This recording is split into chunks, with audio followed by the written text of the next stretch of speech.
leading into the release of that game, I was just like, all right, another meme superhero game that'll be a solid 5.5 out of 10, and we'll move on with our lives after that. Then Batman Arkham Asylum came out. I was very much a youngster back then, but I remember playing that game and just being blown away, and I've completed Arkham Asylum several times at this point. Played through Arkham City. That is my favorite of the 3 Arkham games. And then we had Batman Arkham Knight, which was also a very good game. I know some people had their issues with the Batmobile sections, but Arkham Knight turned out to be a great game as well. I know what you guys might be saying, hey, there's Arkham Origins as well. I get it. Done by WB Montreal. That was a pretty good game as well. Not as good as the main 3 titles that were done by Rocksteady. Rocksteady's been MIA for quite a while. Arkham Asylum came out in 2009, but Arkham Knight came out all the way back in 2015 as well. And we haven't seen a new game from them since Arkham Knight. Arkham Knight got a bit of DLC.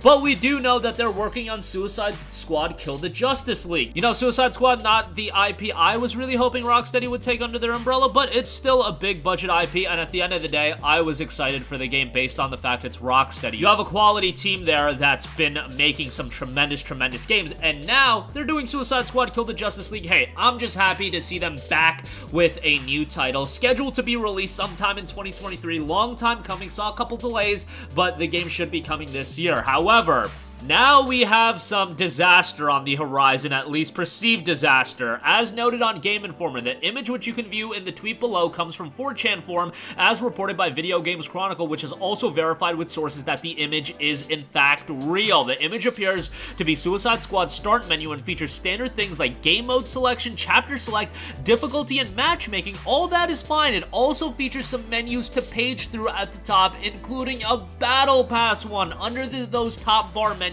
are what appears to be various currencies as well. Now here's where things get interesting. According to VGC sources, a Battle Pass is in fact planned for Suicide Squad, but it will be focused on cosmetic things like skins. Look, Suicide Squad is a next generation title, PS5, Xbox Series, and PC. I am led to believe that this will either be a $60 game, or more likely, given that it's a Warner Brothers title, it will be a $70 game. A $70 game with live service elements, or a $60 game with live service elements, whatever have you, is just so disappointing, and I get it. This probably isn't a Rocksteady decision. Very rarely do development studios actually have a lot of say in decision making when it comes to things like battle passes and in-game microtransactions and things of that nature. That is coming from higher ups. That is coming from the publisher side of things, where they are looking to generate as much revenue as possible from a game. The developers are most likely just worried about creating the most compelling and the best game possible. However,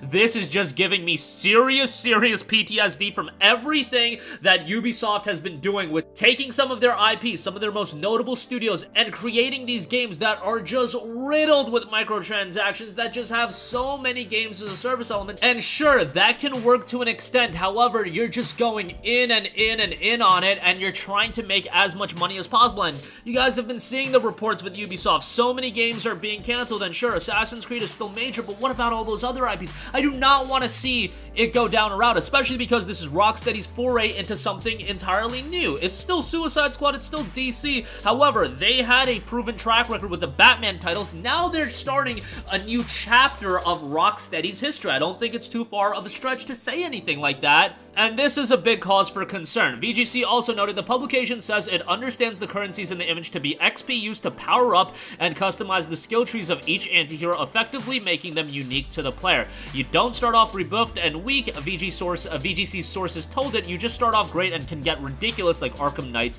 Batman. Arkham Knight developer Rocksteady at this point hasn't revealed much of Suicide Squad, but we are led to believe that the game is scheduled for release sometime in 2023. I saw a May release window floating around for a little while, May 26th in fact, and that is apparently the scheduled release date. Of course, the game is centered around Captain Boomerang, Deadshot, Harley Quinn, and King Shark, so very much notable characters.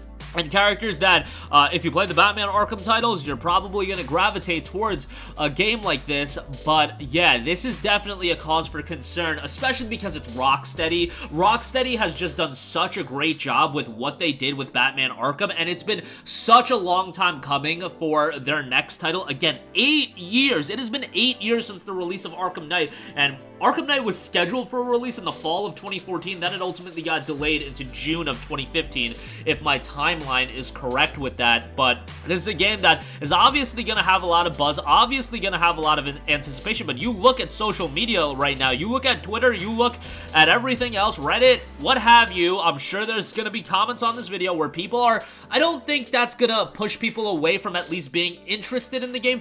I do think that's going to make people incredibly skeptical. I think that's going to make a lot of people, I think that's going to harbor a lot of pessimism in people just because that's what we're led to do in gaming these days.